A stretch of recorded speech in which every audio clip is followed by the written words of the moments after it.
दोस्तों स्वागत है आप सभी का आपके अपने यूट्यूब चैनल बीए सेंटर में। पॉलिटिकल साइंस का एक मोस्ट इंपॉर्टेंट क्वेश्चन है कि नारीवाद की अवधारणा एवं प्रमुख धाराओं का वर्णन कीजिए। नारीवाद की अवधारणा मतलब नारीवाद का मतलब क्या होता है, इसके बारे में बताना है। इसके साथ साथ इसकी प्रमुख धारा धारा अगर पूछे तब भी आप प्रकार लिखेंगे और प्रकार पूछे तब भी आप प्रकार लिखेंगे। मतलब धारा और प्रकार दोनों एक ही बात होता है, इसलिए हम ब्रैकेट में प्रकार भी लिख दिए। धारा मतलब क्या, इसके प्रकार। तो नारीवाद क्या है? नारीवाद क्या है? एक आंदोलन है। ठीक है, पहले आपको थोड़ा सा बता देते हैं ताकि आप क्वेश्चन के आंसर को अच्छे से समझ सके, और वीडियो को आप लोग अंत तक जरूर देखिएगा ताकि इस चीज़ को आप समझ सकें। क्योंकि नारीवाद से भी एक क्वेश्चन फिक्स कर लीजिए। नारीवाद से हम 2 क्वेश्चन करवाएंगे जहाँ पर आपका एक क्वेश्चन पक्का आएगा 100%। लिखित ले लीजिए, एक क्वेश्चन आपका आएगा, ठीक है, 100% आएगा। तो नारीवाद क्या होता है पहले इस चीज़ को आप समझ लीजिए। नारीवाद क्या है? एक आंदोलन। इसको महिला आंदोलन भी कहा जाता है। नारीवाद कह लीजिए या फिर महिला आंदोलन के लिए, दोनों एक ही बात है। तो नारीवाद क्या है? एक आंदोलन है जिसका शुरुआत इसीलिए किया गया था, या फिर कैसे जो नारीवाद इसका स्थापना इसलिए किया गया ताकि जो महिलाएं उनको पुरुषों के समान अधिकार मिल सके। पहले के टाइम में या फिर पहले के ज़माने में जो महिला थी उनको कम अधिकार मिलता था, जैसे कि उनको वोट देने का अधिकार नहीं था बहुत सारे देशों में, उनको काम करने का, बाहर जाने का अधिकार नहीं था, राजनीतिक क्षेत्रों में उनको भाग लेने का कोई अधिकार नहीं था। मतलब घर में रहना है, घर में काम करना, बच्चा पालना, यही सब, ठीक है। तो इनके खिलाफ, या फिर कह सकते हैं अगर काम करने का अवसर भी मिला तो महिलाओं को पुरुषों के प्रति कम वेतन, पुरुषों के अपेक्षा कम वेतन मिलता था। तो इन सब चीज़ों के लिए महिलाओं को लगा कि जब हम लोग बराबर काम करते हैं, सब कुछ बराबर है, तो फिर अधिकार भी बराबर होने चाहिए। जितने अधिकार पुरुष को मिलते हैं उतने अधिकार महिलाओं को भी मिलना चाहिए। तो इसी के खिलाफ अपने लिए, मतलब कह सकते हैं अपने लिए बराबर अधिकार, पुरुषों के समान अधिकार पाने के लिए उन्होंने आंदोलन किया, जिसका वही नारीवाद या फिर महिला आंदोलन कहा जाता है। डिटेल में हम लोग इस चीज़ को समझेंगे। चैनल पर दोस्तों नए तो आप लोग चैनल को सब्सक्राइब जरूर कर लीजिएगा। साथ में वीडियो अगर आपको पसंद आए तो वीडियो को लाइक करके अपने दोस्तों में इसको शेयर भी जरूर कर दीजिएगा। आप लोग के लिए हम प्लेलिस्ट बना दें, इसका लिंक आपको डिस्क्रिप्शन में मिल जाएगा। तो जाइए जाकर के आप लोग वहाँ से तैयारी कर लीजिए और अपने दोस्तों में इसको शेयर भी जरूर कर देंगे, ठीक है। समझते हैं हम लोग नारीवाद की अवधारणा और उसके प्रमुख धारा या फिर उसके प्रकारों को। कहा जा रहा है कि प्राचीन समय से ही समाज में महिलाओं को पुरुषों की तुलना में कम अधिकार और कम अवसर दिए जाते रहे। प्राचीन समय से मतलब बहुत पुराने टाइम से ही जो महिलाएं उनको पुरुषों की तुलना में कम अधिकार भी मिला और कम अवसर भी दिया जाता है। शिक्षा, संपत्ति, रोजगार, राजनीति और निर्णय लेने जैसे क्षेत्रों में महिलाओं के साथ भेदभाव किया गया। ये कब से हो रहा है? बहुत जमाने से हो रहा है, बहुत पहले से हो रहा है, जहाँ पर महिलाओं को पुरुषों से कम अधिकार मिले, चाहे शिक्षा का क्षेत्र हो, चाहे संपत्ति का क्षेत्र हो, रोजगार का क्षेत्र हो, राजनीति का क्षेत्र हो, या फिर कोई भी निर्णय का क्षेत्र हो जहाँ पर लोग निर्णय लेते हैं। तो इन तरह के बहुत सारे क्षेत्रों में महिलाओं को पुरुषों से कम अधिकार दिया जाता है। जैसे अगर हम लोग संपत्ति की बात करें तो आज के टाइम में भी ऐसा बहुत जगह पर चलता है। आज के टाइम में तो लोग जो माँ बाप होते हैं वो बेटा और बेटी को बराबर जो संपत्ति होता है वो बांट देते हैं, लेकिन बहुत सारे गाँव में या फिर जो गाँव में है आज भी जितना भी संपत्ति माँ बाप का वो सिर्फ बेटा का होता है, क्योंकि बेटी तो ब्याह करके चल जाती है। तो ये चीज़ देखा जाता है, आज भी बहुत ज़्यादा असमानता देखने को मिलता है, लेकिन जो महिला आंदोलन वो चल ही रहा है। तो ये बात कहा जा रहा है कि इसी असमानता और अन्याय के विरुद्ध जो विचारधारा विकसित हुई उसे नारीवाद कहा जाता है, ठीक है। नारीवाद क्या है? एक आंदोलन है, एक विचारधारा है, और इसी ये सब जो अन्याय या फिर कह सकते हैं जो असमानताएं हैं जो पुरुषों और महिलाओं के बीच में देखा जाता है, इसी के खिलाफ जो आंदोलन किया गया, जो विचारधारा है, उसी को नारीवाद कहा जाता है। नारीवाद महिलाओं को पुरुषों के समान अधिकार, सम्मान, स्वतंत्रता और अवसर दिलाने की बात करता है। नारीवाद क्या कहता है? जो ये विचारधारा है वो महिलाओं को पुरुषों के समान अधिकार दिलाने की बात करता है, पुरुषों के समान सम्मान मतलब इज्जत दिलाने की बात करता है, स्वतंत्रता और अवसर दिलाने की ये बात करता है। इसका उद्देश्य पुरुषों का विरोध करना नहीं, बल्कि महिलाओं और पुरुषों के बीच समानता स्थापित करना है। ये जो नारीवाद विचारधारा है, फिर जो नारीवाद है, ये नहीं कहता कि हम लोग पुरुष से ऊपर चले गए या फिर पुरुषों के ऊपर हैं। हालांकि ये सच बात है, पुरुषों से ऊपर है, लेकिन ये जो नारीवाद है, ये जो विचारधारा है, ये कहता है कि हम लोग को पुरुषों के बराबर अधिकार मिलने चाहिए, पुरुषों के बराबर सम्मान, शिक्षा, ये सारे कुछ मिलने चाहिए, ठीक है। हम लोग देखते हैं कि नारीवाद का अवधारणा क्या है। नारीवाद एक सामाजिक, राजनीतिक और वैचारिक आंदोलन है जो महिलाओं के अधिकारों की रक्षा तथा समाज में लैंगिक समानता स्थापित करने का प्रयास करता है। ये है नारीवाद की अवधारणा। क्या है? एक ऐसा विचारधारा है जो सामाजिक, राजनीतिक और वैचारिक आंदोलन है जो महिलाओं के अधिकारों की रक्षा करने के लिए समाज में लैंगिक समानता स्थापित करने का ये प्रयास करता है। एक और हम क्वेश्चन करवाएं जहाँ पर हम लोग महिला आंदोलन के बारे में देखें। तो महिला आंदोलन किस शुरुआत होता है? जो वैश्विक महिला आंदोलन वो किस तरह से शुरू होता है और किस तरह से अलग अलग चरणों में जाकर के विकास इसका होता है, कि पहले चरण में वोट देने का अधिकार, दूसरे चरण में मान लीजिए कि रोजगार का अधिकार, तीसरे चरण में समान वेतन का अधिकार, ठीक है, चौथे चरण में राजनीतिक अधिकार। इस तरह से बहुत सारे अधिकार इनको अलग अलग चरणों में मिला है जब जब इन्होंने आंदोलन किया है। तो ये क्या है, ये सिर्फ एक अपने अधिकारों को मांगने का तरीका है, एक विचारधारा है जो ये कहता है कि जो महिलाएं हैं वो पुरुषों के समान हैं, बस। ठीक है, ये नहीं कह रहे हैं कि जो महिला है वो पुरुषों से के ऊपर है। अगर सरल शब्दों में कहें तो नारीवाद का अर्थ है कि महिलाओं को भी वही अधिकार, अवसर और सम्मान मिलना चाहिए जो पुरुषों को प्राप्त हैं। किसी भी प्रकार का भेदभाव केवल इसलिए नहीं होना चाहिए कि कोई व्यक्ति महिला है, मतलब सिर्फ वो व्यक्ति महिला है इसके कारण उसके साथ कोई भेदभाव नहीं होना चाहिए, कोई भी उतार चढ़ाव नहीं होना चाहिए। यही है आपका जो नारीवाद है उसका अवधारणा। नारीवाद यह मानता है कि महिलाओं को शिक्षा, रोजगार, समान वेतन, संपत्ति, राजनीतिक, कानून और सामाजिक जीवन के प्रत्येक क्षेत्र में समान भागीदारी मिलनी चाहिए। मतलब जहाँ पर पुरुषों को इज्जत, सम्मान, कानून, सामाजिक जीवन या फिर कहते हैं राजनीति, संपत्ति, इन सब चीज़ों में जहाँ पर उनको भाग लेने का अवसर मिलता है, मौका मिलता है, अधिकार है, उन्हीं सब क्षेत्रों में महिलाओं को भी समान अधिकार, समान अवसर मिलना चाहिए। साथ ही महिलाओं के विरुद्ध हिंसा, दहेज, बाल विवाह, घरेलू हिंसा और लैंगिक भेदभाव जैसी बुराइयों को समाप्त किया जाना चाहिए। जब महिला पुरुष बराबर हो जाएंगे तो लैंगिक असमानता कहाँ रहेगा, घरेलू हिंसा भी नहीं हो सकता, बाल विवाह भी नहीं देखा जा सकता या फिर दहेज भी नहीं देखा जा सकता। ठीक है, तो सबसे पहले जरूरी है कि जो महिला और पुरुष वो दोनों को बराबर किया जा सके। हालांकि ये सब बात इसलिए कहा जाता है, जो महिला आंदोलन किया गया या फिर जो नारीवाद है वो ये कहता है कि महिला पुरुष के बराबर है। तो इन्होंने क्या है, बहुत सारा संघर्ष किया है, पहले से ही बहुत सालों से इन्होंने संघर्ष कर रखा है, आज भी संघर्ष करती बहुत सारी महिलाएं। लेकिन बहुत सारी महिलाएं इसका गलत फायदा भी उठाती, क्योंकि इनको अधिकार है तो ये अधिकार का अपना गलत फायदा भी उठाते। जबकि होना ये चाहिए कि पुरुषों को भी समझना चाहिए और महिलाओं को भी समझना चाहिए। इसके बारे में बात हम लोग बाद में करेंगे। यहाँ पर हम देख लेते हैं नारीवाद की प्रमुख धारा या फिर जो नारीवाद है उसके प्रमुख प्रकार कौन कौन से। अवधारणा को आपने समझ लिया, यही आपका अवधारणा, जहाँ पर नारीवाद क्या है, एक विचारधारा जो ये कहता है कि जो भी महिलाएं उनको जितना अधिकार पुरुषों को दिया जाता है सेम अधिकार महिलाओं को भी मिलना चाहिए, चाहे वो किसी भी प्रकार का अधिकार हो, राजनीति में भाग लेने का अधिकार हो, चाहे कमाने का अधिकार हो, बाहर जाने का अधिकार हो। ठीक है, राजनीति में कह सकते हैं कि जो संपत्ति का अधिकार है, निर्णय लेने का अधिकार है, शिक्षा का अधिकार है, स्वास्थ्य का अधिकार, जितना पुरुष को मिलता है उतना महिलाओं को भी मिलना चाहिए। ये है आपका नारीवाद का अवधारणा। अब हम लोग यहाँ पर देख लें नारीवाद के प्रमुख प्रकार। जो पहला प्रकार है नारीवाद का वो है उदारवादी नारीवाद। ये सब क्या है, सब इसके प्रकार हैं। ठीक है, फेमिनिज्म इसको बोलते हैं, फेमिनिज्म अंग्रेजी में इसको क्या बोलते हैं, फेमिनिज्म। ठीक है, नारीवाद को क्या बोलते हैं, फेमिनिज्म बोलते हैं। तो ये उदारवादी नारीवाद है, ये क्या कहता है उस चीज को हम लोग देखते हैं। कहा जा रहा है कि यह धारा कानून और लोकतांत्रिक सुधारों के माध्यम से महिलाओं को समान अधिकार दिलाने पर बल देती है।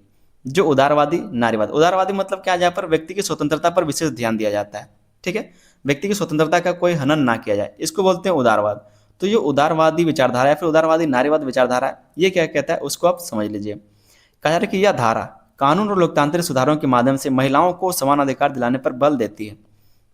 हालांकि समान अधिकार का मतलब ये है कि अगर आप तलाक लेते हैं तो आपको जो एलिमनी है, जो तलाक के बाद महिलाओं को दिया जाता है वो भी नहीं लेना चाहिए, लेकिन लोग ले रही है, महिलाएं लेती हैं।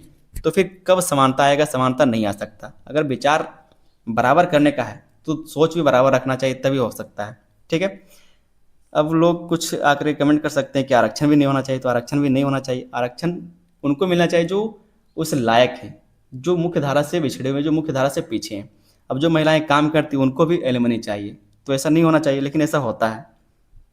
तो सेम बात फिर से हम आपको दोहरा दें कि यह धारा कानून और लोकतांत्रिक सुधारों के माध्यम से महिलाओं को समान अधिकार दिलाने पर बल देती है। उदारवादी नारीवाद का मानना है कि महिलाओं और पुरुषों को संविधान तथा कानून के सामने समान अधिकार मिलने चाहिए। उदारवादी जो नारीवाद है वो कहता है कि महिलाओं को और पुरुषों को संविधान तथा कानून के सामने समान अधिकार मिलने चाहिए, जितना पुरुष को मिलता है उतना महिलाओं को मिलना चाहिए। हालांकि सेम बात महिलाओं पर भी लागू होता है कि जितना महिलाओं को कानून में अधिकार दिया गया, संविधान में अधिकार दिया गया, उतना पुरुषों को मिलना चाहिए, लेकिन कहाँ मिलता है। महिलाओं को शिक्षा, रोजगार, संपत्ति, मतदान और राजनीति में भाग लेने का समान अवसर मिलना चाहिए।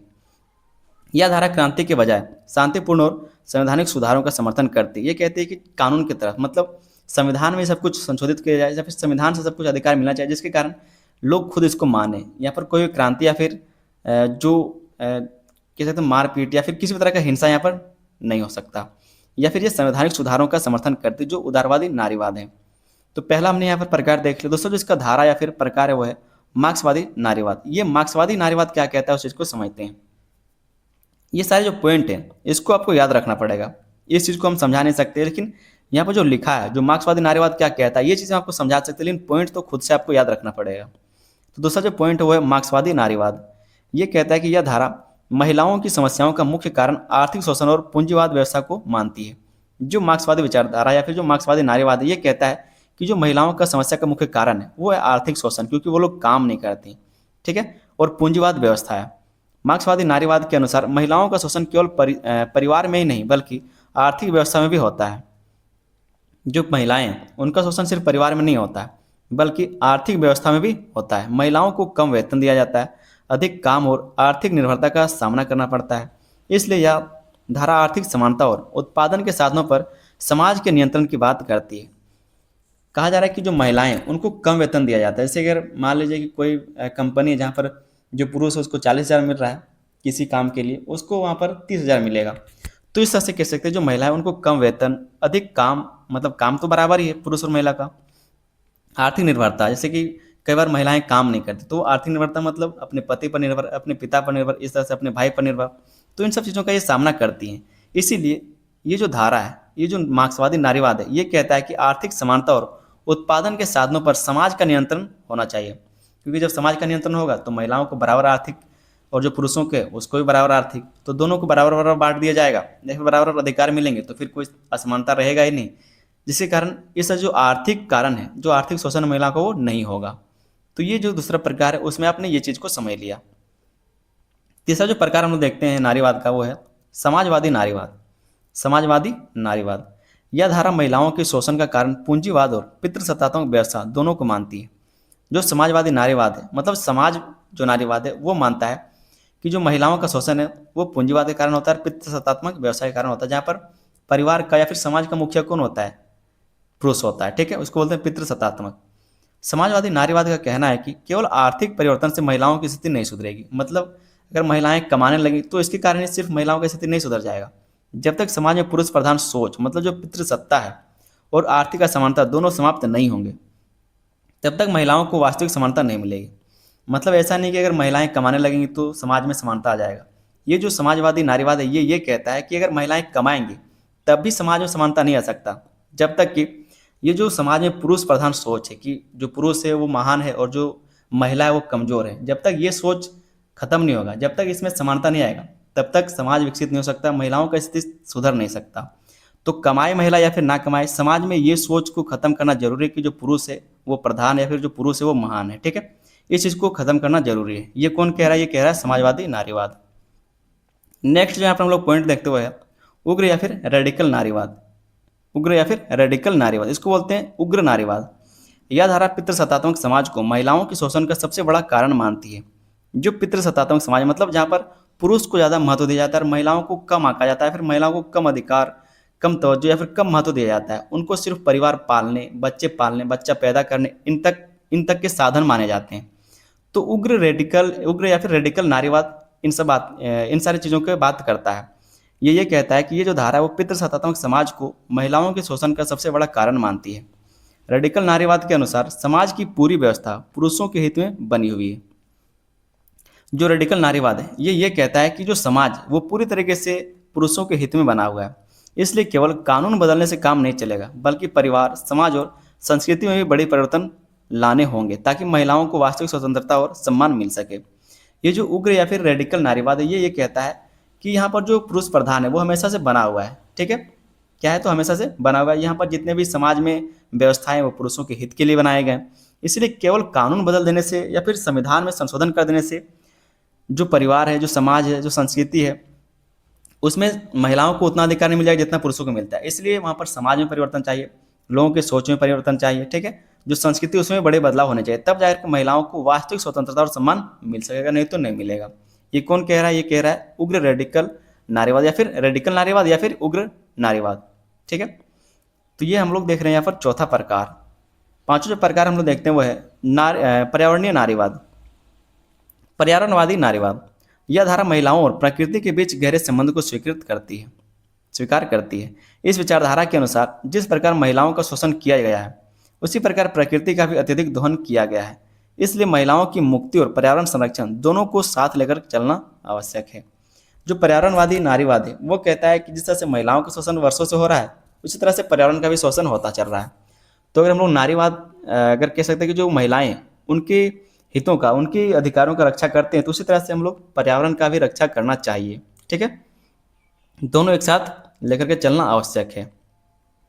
तो यहाँ पर हम लोग कुछ इसके प्रकारों को देख ले जो नारीवाद है। आगे हम लोग नारीवाद के महत्व को देख लेते हैं कि नारीवाद का महत्व क्या है।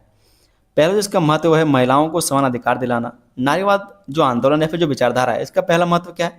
महिलाओं को समान अधिकार दिलाना, पुरुषों के समान अधिकार दिलाना। नारीवाद ने महिलाओं को शिक्षा, रोजगार, मतदान, संपत्ति और राजनीति में भाग लेने के अधिकार दिलाने में महत्वपूर्ण भूमिका निभाई है।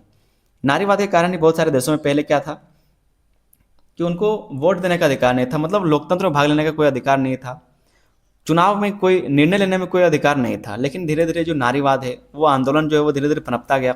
अलग अलग देशों में, अलग अलग महाद्वीपों में इसका शुरुआत हुआ, ठीक है, इसका विकास हुआ, जिसके कारण जहाँ पर महिलाओं का स्थिति बहुत ही कमजोर था वो धीरे धीरे सुधार हो रहा है। तो एक इसका महत्व देखने को मिलता है। दूसरा जो इसका महत्व है लैंगिक भेदभाव को कम करना। जो लैंगिक भेदभाव है मतलब जो महिला और पुरुष के बीच में भेदभाव है उसको कम करना भी इसका एक महत्व है। इस विचारधारा ने समाज में महिलाओं और पुरुषों के बीच होने वाले भेदभाव को चुनौती दी और समान अवसर की मांग की। ये जो नारीवाद विचारधारा है फिर जो नारीवाद आंदोलन है ये क्या कहता है?